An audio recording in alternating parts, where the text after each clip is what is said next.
Medinte Evangelist Bismarck said the Dane da me no share one name me no. Yeba be suanim the same in humusem ne ahintasem. Yemo empire. And monyamon count or hinamo hino. What would you yawe? Fanyansa nenum de bedomoma. Me entia se wasem. Amen. And I know yeba be sua de aya to ne din say. Okwanya eno me faso esay abusua. Eno me asay abusua bebre. Obiti abusuam aware onyabi ekunu onyabi eba onyabi adwuma enkoye ode ne nsaso ade na asen oni enimonyam bibia oti abusua no eye bia no sabi wadane nkomesie onhunu baabi a ohawo no ene amane no ehya ase ene baabi ade na ekowie etimi mabinom faduro enom tu etimi mabinom abrabo etete pansam abusua bi ho a ubewura mu no ensanom wiinom adwamammo brafin basa na ene dai me ba bebie ahintasem bi wo abusuam ede amaw jebre na share video no fama wunua na onu sunsua ade emfamfrim na entumi mwa no na ono so obre o wiase ne bi dane da ya na meka asem bi wo mabra meka sai mu sai ne mimi nimu no wo nim bi na de wonsu wonim misumi nim bi eni so koduru ba bi na so obi ya ade bi a nya abotere na tie na bia na obeka enkwase asem kura ni na nyansa ba ko be pia frim na wo de abobra ahanu ye nyansa fie yesua nyansa yesua nim de yesua nyame asem ena wa ha nyame pesa wuti ase na wo hunu ni na ne se ye wo abusua bi wo ho a eno me bi da abusua nim ye wo abusua bi wo ho a eno me da abusua nim nti ena abusuafo na obre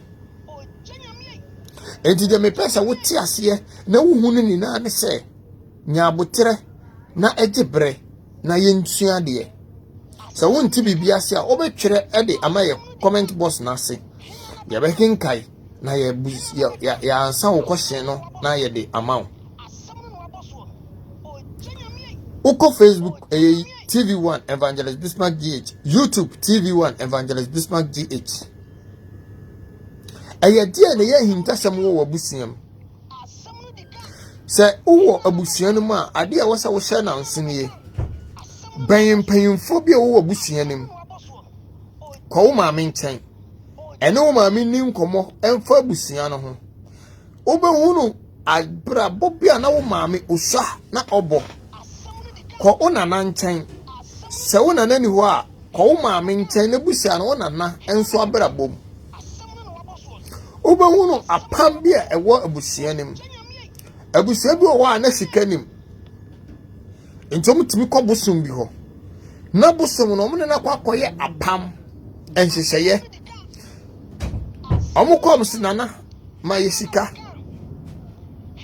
entom ne omo beko apam no na bosum na je busua na eja pade kese a ebia ye animonyam ebia eye adwuma nkoso ebia ye aware enti se ye wo ba beto sa busua no mu na esanse omo mogya bi ene wunti no na sa ensunsuanso no aba bedi wa braboso enti wo busua bo wo wura mu a obia maame enko obia papa enko oware a automatically e wo se wo jai no ko ware foforo ne na ne se in spiritually no odi kan wo kunu wo hunhum enti honam from no ntimi nya kunu ma ne nyeye enti na se wura busuan mu na akora wo behunu wo busuan mu bia ne papa ye different na ne maame ye different ya wo busuan bi wo a honhom atifie wo no ye nya adwuma anyi sika se mo ye adwuma eduru anadwo a na honhom na ba be fa mo sika no enti beduru honam fam no ohunu ba bia wo hawo bi befraba ohunu ba bia mane bi befraba na sika ni nina no ohu de ode be ye na ahye prekope me tra sane ma we ni na mi wia ma kire oni obeye a wo betiru hu afrim ya wo abusua bi nso wa wutima wuntimi nwoba adentia because of say honhom na timu no or ne awo eba wo honhom mu enti honam famu no eni kwai se wutimi woba ema ne yeye onse ni sitie ye wo abusua bi wo a se wonam abontena honhom ati abusua no mu no nanim tia na wode nam obewura wo mu enti yehu anim se wo ye wudini yehu anim a yempewasem yehu anim a obi ene enka because in spiritually no wo ye nipa different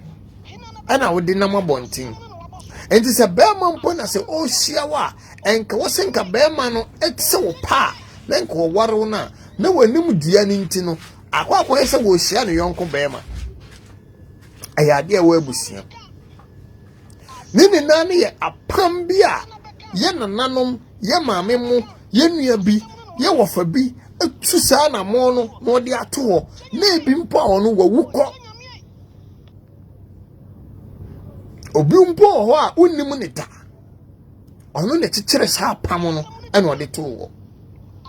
enti be ma enomi ebeda abusua no so ye wo abusua bo wa emu nipa ba akopɛ ene pie kɔ abonten ekodi obi bɔne ene wo kan no me nsɛm edi go abusua no so ye wo tuma automatically ebi be ye wo onipa bi ho a ne papa enome ena ate adware no ne maame enome ne nua bi enome ene de na duru ba bi woduru ene de me pesa wo tia se na won se apam bi a ye busuafo ya pam bi a ye maame mu apam bi a ye nuanom apam bi a ye mu ya pam ena ama ye pre ene de me pesa wo tia se na won ni se apam bi a eda busuanom na eno nti ama ne wo be ye biara enye ye no onyankopon wo tumi se obechi enyame evangelist Bismarck na mejew Nemum ono asafo urade owo tumi se obetimi ajewo nini nani se obefa ne a ye bekan na obedi urade asem a ode asom agenyin so na ade bebobra na abayire ho mpaibo mamene kan fa na se ye wa abusua bi wo ho a aware nim evangelist bay dey na manya aware mame nkire wade honam famu no se obi kwa akoware a odi ensa kohu abusua na abusua gina tum na amamra ni amane ye wo ho waye tie ne tie ne ye obanyansafo na beti ne mekan ase uye nimdifo nso na wo fa nimdie ne bi na wo de aka wo de ho Proverbs chapter 1 verse number 20 Proverbs chapter 1 verse 1 and the kasa 7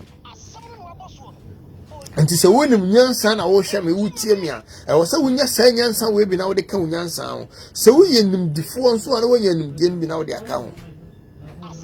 ye wo abusua bi wo ho a utima opa ye dai onya be ma obeware wo adentia because of say honhom bi de kan ware mo eno na me kire mo ate ase ehunu say yentia honhom bi atimi aware oni na ne say wono obese enome ase won hunu Kristo osi megimo free abusua kontonti apamu tie megimo free abusua kontonti apamu na it means abusua na apam bi dem automatically and this oba bachi ya na jenkwa Yesu Kristo dia e wo se won so ne pam apam foforo entu no se me ne mbe pam apam foforo a eye enkwagye apam enti me buza o se obaji Kristo edi onam mpaibo ahodo so apam be na da Kristo som na o som no oni Yesu Kristo ntem aye apam be ya amen and amen pa aye apam be na da oni Kristo ntem on say wo som nyame without apam enti be ye dai na busom nnumi no watime frase and then I'm going to John chapter 1 verse number 12 na. Was it to do our Jimmy dindi no? Me ma won to me say o me nyame ma how because so be Jesus Christ dia won na pam apam. And there was a pam no power be epie free apam no me be di wachi. On send city no. I was a pamano power be pure free. A pamana only Christo or pamanem, nebra never do it. Na to me, my wife is so powerful. Amen and amepa. Ain't it a woman say, ye did kind? And the Mobusiano wa pama, a sese, unya, a kunu, ana, a yere, emaning wariwa. I did also only say, when I'm from the Sobi Quaco warrior, or the name of Come Busianitum, and in spiritual, no, Mobusiano, any sa a home, ewa pambi. And the idea was I was so young, say, I was a whoop, a tira debi. Now the konya me fie e ma obi nkyerɛ say betua we na me mfa nkonkoye niema ma wo na tenase na sese niema hunu ni say ade we ni ade a ekutia me wo mabusuam enti sade akɔ apam wo nkotodwa anim wo ni nyame anim na ka kyerɛ urade ye nyankopɔn ne say urade sɛ wo gi me firi sa apam we say ma me nso so me no pam sɛ me ye say di ama onse ne sitie no yawa busua bi ho a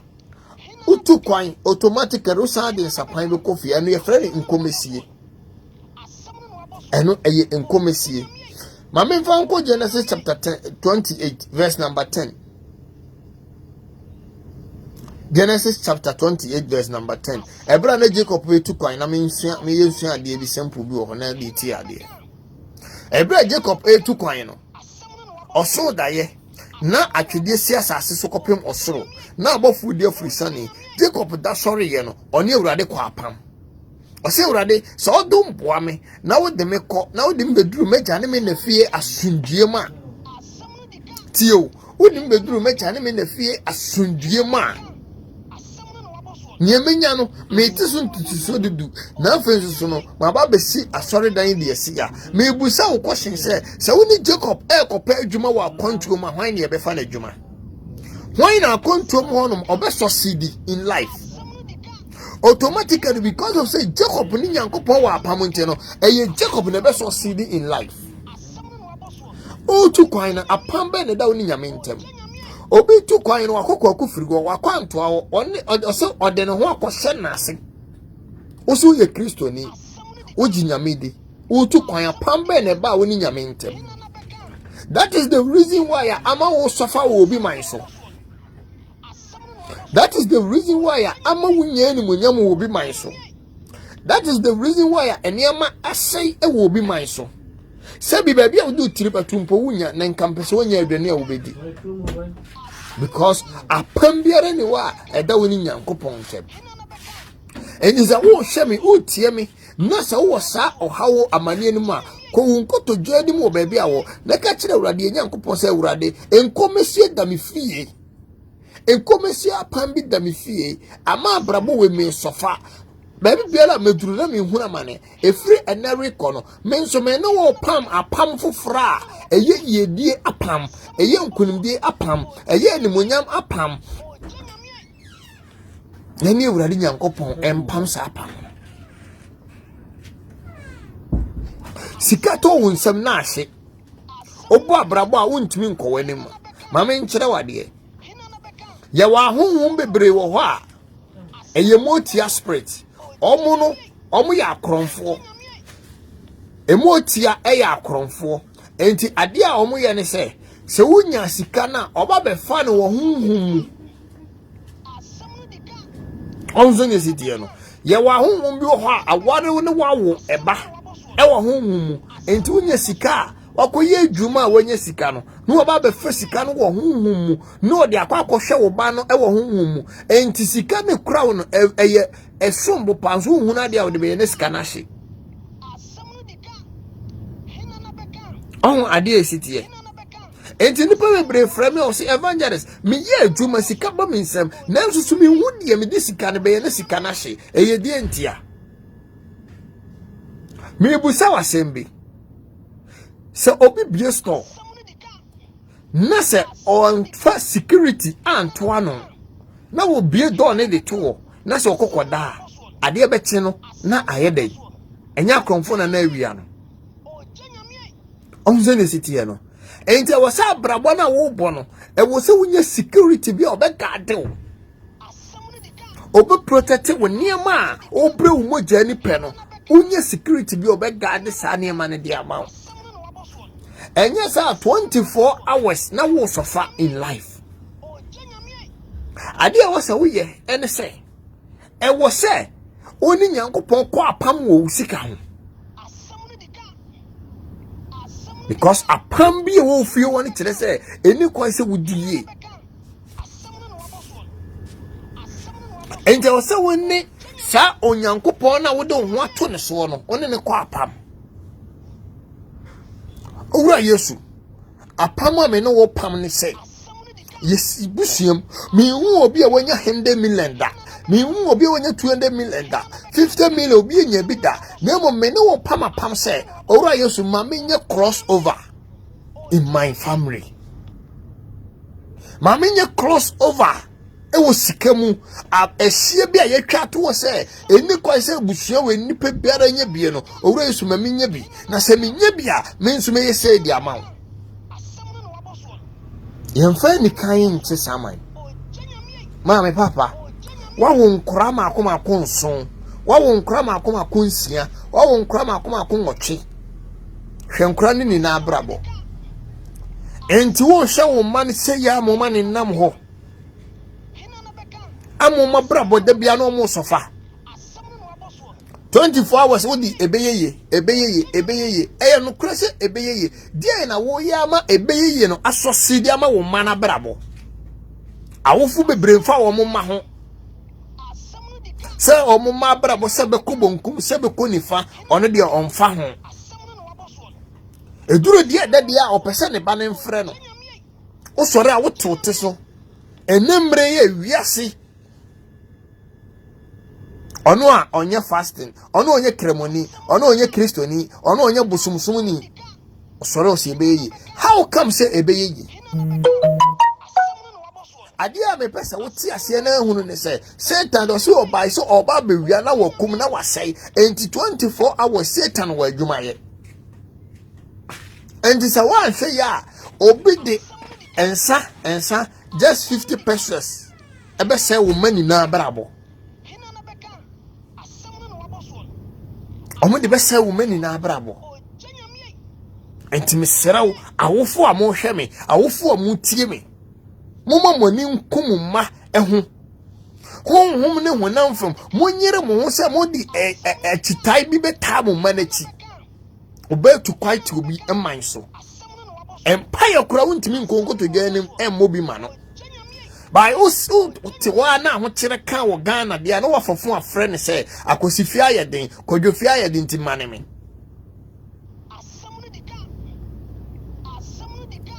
dia me pesa woti ase na ehunu ni se wo adwuma ye wo adwuma bi eye edi abusua na wodam enomi be ne dasa abusua nim ye na je nkwa Yesu Kristo wo hanom se obe save life ye na je nkwa Yesu Kristo aye klado se obetimi agiwo firi se abusua kontonti apamnim okwai bebre na honhom ye tumi bi agi abusua bi akanta so esei abusua ye wo haw bebra abusua bi enome bi titi abusua bi pansa abusua bi wa wo betie simu no na awerho ohwe abrantie ni munyamfo fefefefefe anka ya din ye bibiara yiye na wa dwen sansai na ni munyam wanom hwi na wasai na ni munyam ohwe abrantie ni munyamfo fefefefe obonse honhom bi atie abusua mu nti na brantie na dane kronfo odi ne yehwe nyeye nini nane se nomi bi da abusua nim sa enome no panyine bi nye na dwen se wo sore de ne na yesi wo tu sa enome na firi wo akora bi nye na dwen se wo sore tu ni na yesi wo enti wo be wura abusua nim no na abusua na tete apansa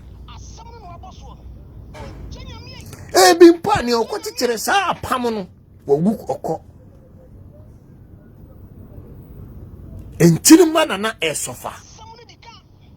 enti de ne de me pesa wo ti ase ni na ne se tena se din teki wo busua no hwe ade abusua nim enti munya na ne urade mfa nkɔ apa ka kire urade sɛ urade gimi fire busua kontonchi apam abusua ye no me apam abusua ye nkomesie abusua wunya kunu abusua wunya yere abusua wunya ba abusua wo abrabɔ nko anim awura yesu gimi fire sɛ abusua apam nim because sɛ abusua na apam nim antimi ante a sika mpa ya na wo bɔ no enye ye aware empire na wo bon sa abusua pam na eye se waware ne se mu ani kan ante a ba ma bi ntimi hu nse wo pe oba bi hu e ma wo se ne pe ma ne nte ase se abusua pam na ye nkomesie ne se emu ante a akwantuo na wotuo no ntimi ni ye da otimasiye because wo ko ba bi na se ya to gate ni ye mie do na ma wa ontimi enta ho enti wankasa wo famre no honhom mu ya to mu gate mi ya to mu yie die gate mi ya to mu kanko gate how come so betimi akon akodim eni monyam gate wo fi ho ya to mu empeja gate wo ya to mu by mu famre fo na mo ti won mu ni na no mu wo osantimo nya fasting wo cho fasting de ma wo sofo me wo sa so doctor akachem se ma me nchine me yam ma nine be bona ma didi na bible so ka cho se empentam na we ni hia enti maame papa o pentam denti na wo ma e sofa etomre bi esiripe wo ma ho ya konchine wo ma ho pompa ye wo ma ho na se wo ba no opagya e na wo be pagya yes obana nyine nya 26 years oda so many chop money unhunu se eduru baby wo se odu na si form obana nyine nya 30 years oda so hwe no te se obi a wo P2 ana 2 years 3 years akura ona usan efidi no anopa ewia enwumre enti wo se ne ma ye wrong enti wo se wutu ana mo bi wo nyame mu ana o mani no afo ni na wi school ni na fofo ni na obi anya adwuma oye endu hu se bibi ku boni ewo ba no nti so do na si fom na wutu ana mo bi ana eye woni me bi ho anya afa na wo hie wo difo bi sa o mehye wo nkom ansa na waje bio wan kasa hwe wa brabo na hwe wo ma brabo na hwe wo maame wo wa brabo ne fa hu niame ken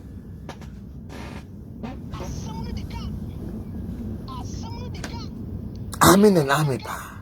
engineer me pesa woti ase na wo hunu ni na se ye wo apam bi wo abusua nim ye wo apam bi wo kronim ye wo apam bi a entimunya enya kroni na ne yetena so bobra koye nim enya mantamu ni na ne yetena bobra enya fie ni na ne yekọ haitenam ebobra because honhom wo fie ono so ko uti usika ekoko haidan wo safie ono kra na spirit na wo fie oni timinya akwanya diwso ya wo mantamu bi wo a uti usika kokko haidan wo ho a honhom atimantamu wo timi di wa barabo so yo krobi wo na kokko tere kronim na tumi wo kronim timi di wa barabo so enti si ye hwe honhom mu nsama enye ba bibiara ne sefata se dipatena enna fofo kra na ye fa ne nya obiara ne ye fa na damfo ne ne tena sa madamfo ni otimasiye because ye woni pebi wa apam da ne fie so automatically sa woni ne nante asa apam no etiminya opportunity wo won so abrabo so otiminya akwanya bi ebe ti wo haw ne bi adi dware wo oni pe ba ho so no na woni ni pa ne nanti only 2 months na woni emani na asek ya woni pe bi wo ho no ma ye ne nante ye wo edebi wo ho asada ne ni kwai kra so opie firi ufie aboboa no by ena judifo ayaba ne atuni ema afutu Yenya me no ni Abraham mo nante Jacob mo nante ye o ma wo ahyade ne mmara no sa nyame na ne nam ento so wonu se Kristo som enhyehyɛ wo ho adanti na Israel fo enya wo kon ekwa akoko na kuro na wo mo kwa akoko wo so no eso hene onye Kristo ni o onye Yesu ni o ɔte ne ba ena ɔde ne bo afɔde ena ɔde ne ma Israel fo nyame because Israel fo ne kono ma ma afɔde okay according to Bible na ɔse na afɛ de ntɔkwa ne return it back na Israel fo defeat omo defeat 3 times ansa no mu se ade bia ne se ne fata se omo ye no omo gya no ho obi timi from us so first na me near me koso but she say de me bibia essay e be say because first de na wo ye ma ne koso no wagya ye usi asori de mu mfie se ni obo mpa ye mfie se ni wo ye akonti no mfie se ni adoye keke kura no you 10 pesos de ma obi mfie se ni wo ye ni papa mfie se ni enti wo spect se woni ma be koso de ama wo wabrabo a wo boy mu ana da bida enti ade a me pese me ma wo ti ase na hunu nyina ne se onyame wo tumi na se nyame tumi na be ye adwuma ma wa age se wo ye wo hu yi enti ya na de be me kase me frɛ Nyankopɔn miracle Jesus one hwe a won ti ase me frɛ ne nsenkyerene Nyankopɔn because wa ye nsenkyerene bi de ama me ba se wo pese wo hunu sa nsenkyerene ne bi a age se wo ye ne me ye na wo ye nsenkyerene de ba me ne bi because ye hwe ba bia ye free me dane da me kase ye wo ye tumfuturom nti ye pie duru kotare ne so no na se nyame nka ho na kotare ne so fokoja enti so hwe ba bia wo free ne pempen so nyame de woduru honhom ne honam fam a wotim so nyame wo tumi one day me say me lifestyle na me de amaw wa hwa wo be suni sie enti de me pesa wo ti ase na hunu nanse ni a wonam mu no busa wo se ya pam wo na abusuam ana wo ja abusuam ana wo kura wo firim ana wo na fofo bia wo na wo nante o yase ne ma nya kwa enti ya me mo bi no fa wiase we ni se bibi ni wiase as na sa ni pan ho ye me sere e wiase we ye frade honhom mu wiase bibi wo bibi e wo wiase we enti se wonnim nyame o ti de me kire na se wonnim nyame na won fa ho ntu nyame si ya ene aba bi wo ho a wonti ase ye sister brother o sofa wo wiase o bre wo wiase wo ni obi na si so na wo ni obi ni na ye tipen na wo ni obi na ne si abrabo no buza wo se ye da no de wonya overtaking na on de wakọ na abrabo da so eye ekukuru wiase ye ni ami de ma so na ma hwe na ma hunu se won kwaje na betumi aboa wo ani Kristo na mo me kire wo se o ma me fie ho o papa fie ho ye wa pam bi wo ho a enye yedi apam enye pagya apam enye nimonyam apam enye aware apam ye de sai niema sa apam ne da ho enyi sa wo se wo beti Kristo adi a sa ahye sa afi de wo konkoto gyanem na afi wo bo obusua paye ka kire wurade se wurade apam se ne da mabusuam ensa no mapam da me maame abusuam ensa no mapam da papa abusuam owura Yesu me mpesa menom nsa enti gimi firi se abusua apam nim ba ene ko dura sore dem a owura Yesu mamikunu Rabbi mamikunu brother sister se kunu no oba obekọ because adentia apam bi unyanya ehu adwuma onse ne sitie no ubeye adwuma owura Yesu mamadwuma nye omo apam ho mpaye because mobusu mu niye mobusu nipa ba na timi ato abobo ya areho busa ho se mobusu nipa ba na timi ato abobo ya nka mpese waba beto moto na watoka obieni ho because obieni obetima ye cross over enja wasa wo don se so bu se through Jesus Christ no obeye cross over bi eda wabusuam through Yesu Kristo nti obeye cross over bi eda wabusuam na me kanfo 31st watch night wo Dubai dia ma bra be face me wo ho na ye mfam pa ye mura fufufura ye kosimin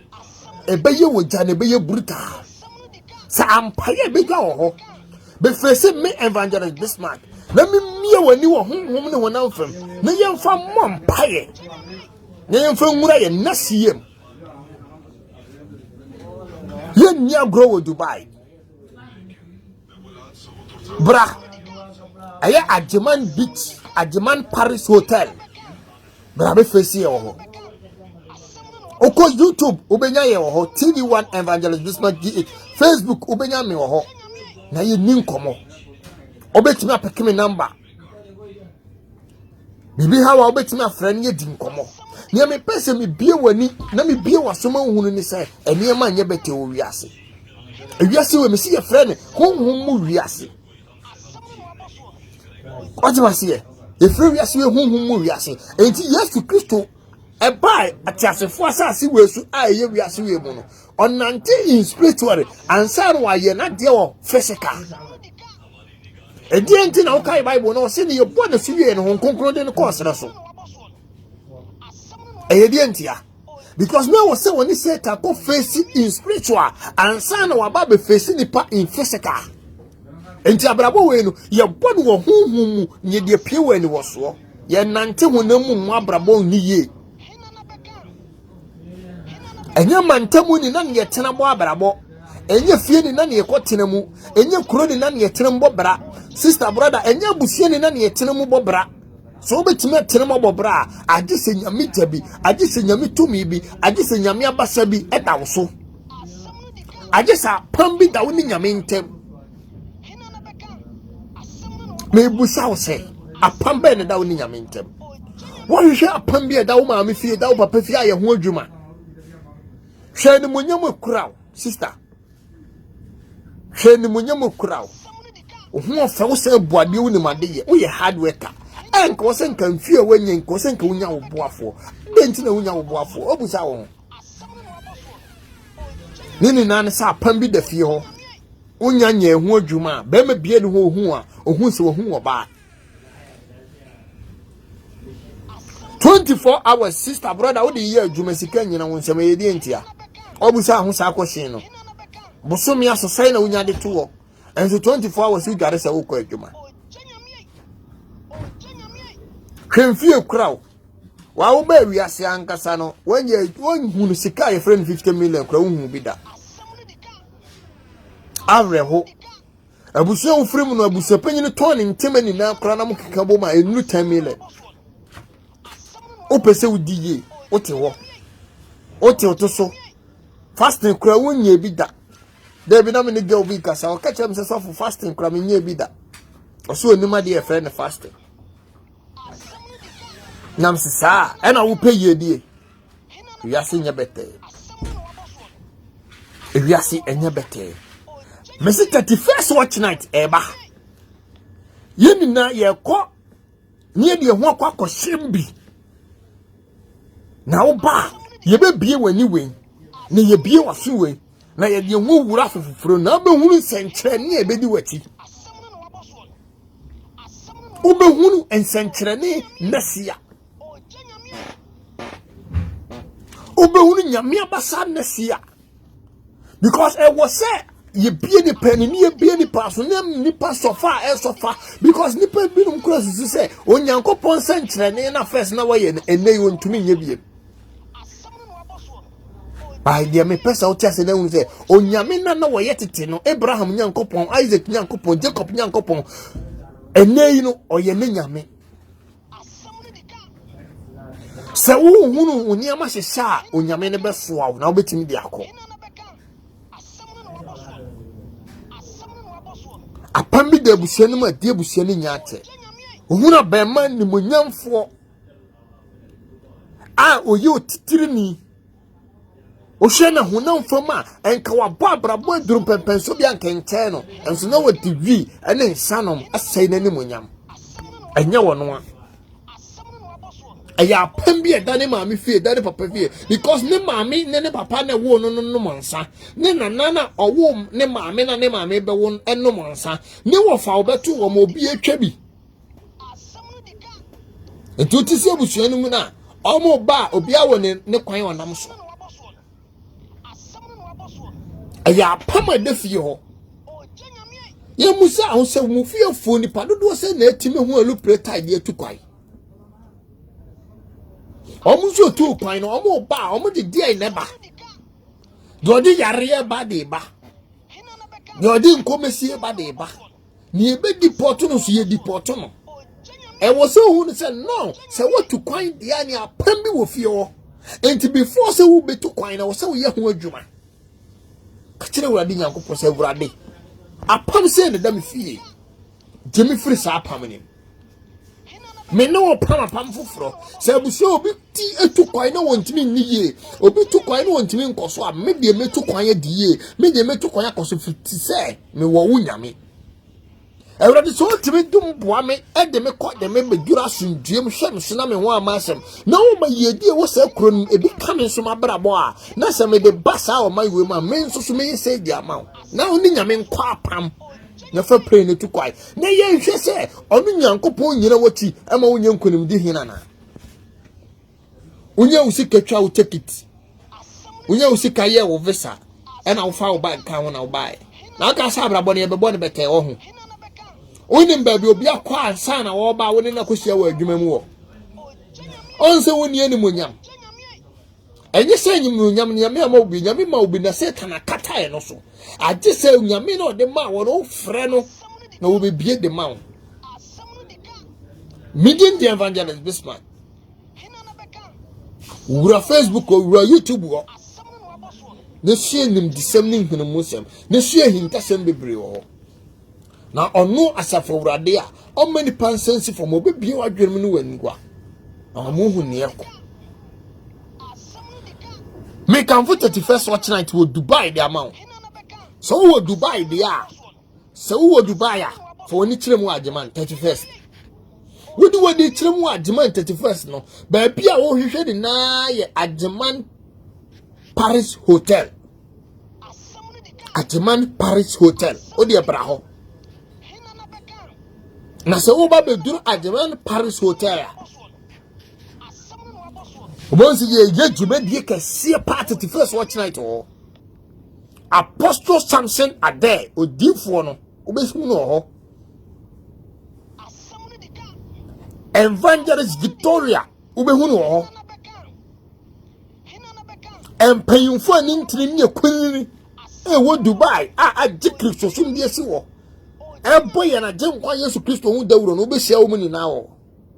mia woni mia hia wo hayi Evangelist Bismarck ubonso musuma jimedwa kese wo ho na eduru ho a mebi wadwim na ya bompaye na ye de ho senyame nsa na onu osafo wurade a o mani pansensi fom no o ma won sensi fom Dubai da se ni pedi na be Dubai be sofa eni pedi na be Dubai be huna mane a wodi obebie opro na ma nenkunim die bi e wo Dubai no won so nsa aka wo de Onyankopon onhyira wo onya wo kese onko so mie wadwenem na o ma won tiase se enne woni me hia wo TV1 Evangelist Bismarck GH Yebeko ne no watena ne yebeko so abie wani yebeko so bie wadwenem e wo no Nyankopon dinemo Paul Safowrade mpai share video no na like na ma comment ne wonti ase no de atwere na fabra na yebekin kai ne yenso so yeyiwa no ehanom yehyenim disem ehanom yehyen hunumusem ya me pesa wote ase na hunu se wiase ayehunhum mu wiase yemfa honam mu abrabọ ne ye na emum ye wura honhum mu ne abo abrabọ ne de aba honam mu enti mesrew efre ene ekono ma bie wani am wo hunu se apam bi wona fie apam bi waja fie edini pa abrabọ so obi okura no ne kwoti kyera pam wo wukọ wonimu no na nsusu edi wunya enti mesrew fa wona si fom free eneko na ka kire wurade Nyankopon se owura Yesu apome dame mama fie dame papa fie na di mabrabo so right now wonam Evangelist Bismarck so mama hunu ni se owura Yesu betimi ageme afrim jimi free sa apamnim jimi free sa akikire nim na minim se osoro be kasa di ama osoro be kasa e de ama Osoro betie woni.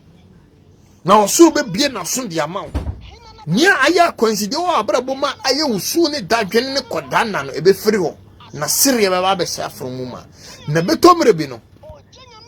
Ebetomre bi no. Onso be di Kristo ho adanse na ni woni na hu se ampa onyame owotumi. Onyame owotumi. Onyame yekesiye. Sister brother, me papa. Entena se kwa. Hwe ma wo de wo ma ba wiase. Hwe wo ma sofa aye sofa. Sira ye bibi fa ho wate. Ade wo betuma ya fa ho nan se fa wo yem to wo ma wo mayi adie, fa wo yem to wo ma wo man kanko, fa wo yem to wo ma wo man pegaye. Fra wo ma ne sira wo ma brabo so. Ena wo fo mponye. Obe kai Bible no be cho say the baby do ye Jacob friend ma na wo shira wo, Abraham friend ma na wo shira wo, Isaac friend ma na wo shira wo wa be gi Yesu adi. O makura wuntimi nkan shira nsem nwuma brabo so. Eno so ba ya de na akwasi wo bebre. Ampa akura ne bra wo so bi kan. Ene sesese akura ne nya 28 years. Wo da so to de ne mani di ene wo bre no. Woni mo ma wo fia kankan ne maamefo no. Enu me nsem nko na mo ka gu mo ma brabos. Bible nso mesiesie ahoɔden ne tumi wo wonum enti asɛm biara be pie furu wonum aba no me asafo Awurade meye. Na wa wo ba wiase a wo se wo ba bebre no na wo ba ebre no enti eye. Konko tudwe ne ka kire Awurade se Awurade na minnim. Me kanu me nsem bi de gu me ma brabos enne ye nyansunsun so me ma so ogura Yesu hu me mobɔ se ne wada ete ne kai me se de wo mobro sitie ensam poni biara me ka gu me ma so no ogura Yesu tene ne na ye ne nsirama wo mo ma me na me mesofa awofo bi wo ho a wo na ama wo ma ebre enne cause akura ni sa onim de onim nyansa bia onim bibi biara oboza akura ni ade wo yi ne nsa no de abɔ no no ase ka akosu bebre Kojo ubebre, ya ubebre. Seni wama mi bre sabi na ubebre. Oh how hu. Dani daya me ka sembi se. Kwa me despite na mo. Nese sebi o sebi manu sisumina se wanto edi ane mane maami mpo niya. Na unim se kwa me despite maami niya. Untimi ntina wonsa wane maami so. Adentia because unim se ne baye skeni obitima be chiwatu. Enti dani da me ka sa uti ebusumu anya bufuo. Seni pano onhwe onto de ne mawudni ba sa wotimi boa ma wabusia onipati tirebi onimunyamfo bi obrempo bi piefire busuo ne mu na brimpo a wa wo bebre wo mogani ansa wadidi na momu no sa nipa ni ntobi ntimi fa asamfo amafie ho what was here say IGP so firi wo fie a bimpo aye wo fa no aye wo nana no on to para no to bi ko de ama wo na mum sense wo firi wo fie ntino obi ntimi fa samfo ma wo fie o se kofo do firi wo fie se joma ma firi wo fie a obi ntimi fa nkwa asem ma ho because onim se eni patitire bi firi fie ho enti se wo tie busua mu na aye aprese busua no yedie bi be pie firim animonyam bi be pie firim enkanko bi be pie firim dachi papa bi be pie firim busua nim na se bibi se sia e ma wo se wo fira busuanu mu mpa unya impact bi e de firi so enka se ene de obi aye ya obi ade kɔ na busuam obi ade kɔ na busuam no ye tene ye nsa e bi be hwe oso bi e bi be hwe oso bi enti mu na mutie busuam na mukura honhom bɔne na mumnya modwen se mo be ma akwanya bi abɛde fie ho na mpagya bi aba no sabi mo so mo bɛte bi ahia na light se esrenya esum edwane enti wona wotie busuanu mu no dan ho light fa won se silbo because Jesus Christ say o se ne wotie mu no wo susene ne wo wiase ne wo ye mu no esusene ne wo wiase enti se wo believe nyame na wa di nyame som esi wani so na wasum nyame ya sister brother nyete mu no susene ne wo wiase nyete mu no susene ne wo busuanim nyete mu no susene ne wo kronim nyete mu no susene ne wo mantam wo nyete mu no susene ne wo fie ho obesomri kemo dwane aya obi frame a meka say sister brother ni ya ye ne ni ya famu no ebia meka say wo koye na fama wuntumi Nene nan se senye ye sifa nyame faaye no. Aya da da me kasa me ba bia me duru bia na. Me sum nyame no me o record wo ho. Metimi appoint se koni ko busa. Ene me ni ho ba wo de ko nko na din bi da ho. Because yan fa Kristosom eni agoro. Yehu se bibi pa bi betime free Nazareth aba. Ewo mu se ye wo ye tonfuto mu de. Ewo mu se ye wo ye free eto amena bi mu de. Nanso so ya ma ho amu ya bab. Na yehu se ye be kokoye no because Bible say mema wa ye tire na mema wo nya dua ampara. Ewurade wa ma ya ye tire ya nya dua da. Because I say with God all things are possible. So through God inteno bibi biara na ni won wose ye fra ebeba. Tija me pesa wo ti ase na ehunu ne se. Nie me ye na wa mo wa ba ma agi aguo no. Na me ba ma be yiyi. Na mum wo kanya ho. Wose se wo bie wa no onya adwuma ye. Enti fa wo na si ho no mahomache. Na fa wo ye mutu wo na afi konko to dwanem. Ne po Ewurade mpaye se Ewurade. Ho me mobo na no bi da busua no ma atete me na pansam me. Mani nte ho ama mani mu kuase. Ama me ka kire wa abrabom. Me ka kire wo mafom na kasa wo abrabo so ma. By through God, obenya will break through. Now they are sidama yame. Oh, you ne bando no mo dwara chedodo. Ya dada mo chedodo. Mo bo afore ahodo a chedodo.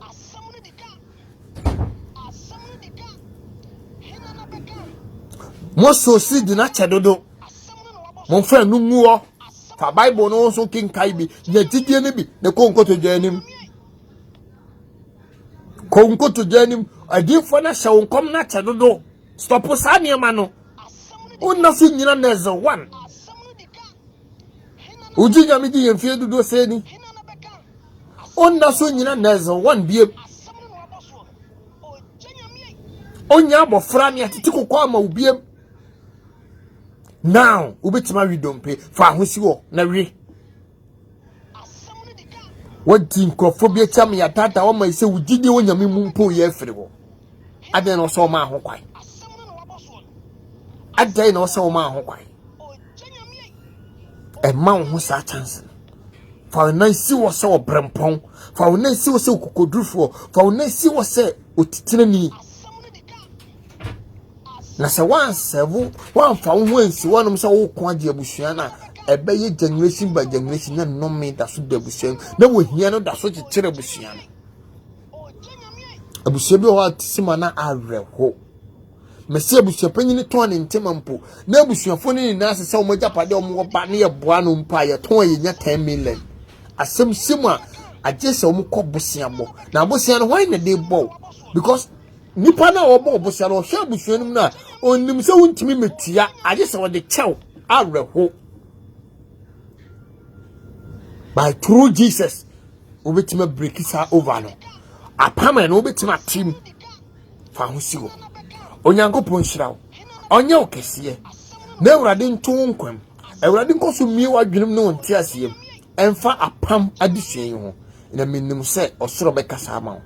onyankopon ka ho da bibiara wo Ewurade bi jawo ma etie ehwe ehye wo nsa ka won ho koso ma won ho mu nte ase na fa ji won ewo dim. Amen. Midin the evangelist Bismarck. Open so on me kasa. Pick a number with plus 971 545 71 42 57. Me WhatsApp number no. Enemy kasa. Ni wonti ase. Awurade Nyankopɔn won betima fa nyanso. Ama wati ase. Obi aka chem se me nsamo bo number ne bio. Number near plus 971 545 71 42 57. Ayo WhatsApp number. Pick it na yenkasa. Ewurade nka ho. Uwo Dubai. Opese opa 31st watch night ne bia. Pick number no. Aina se koye YouTube TV1 Evangelist Bismarck DH. Ko Facebook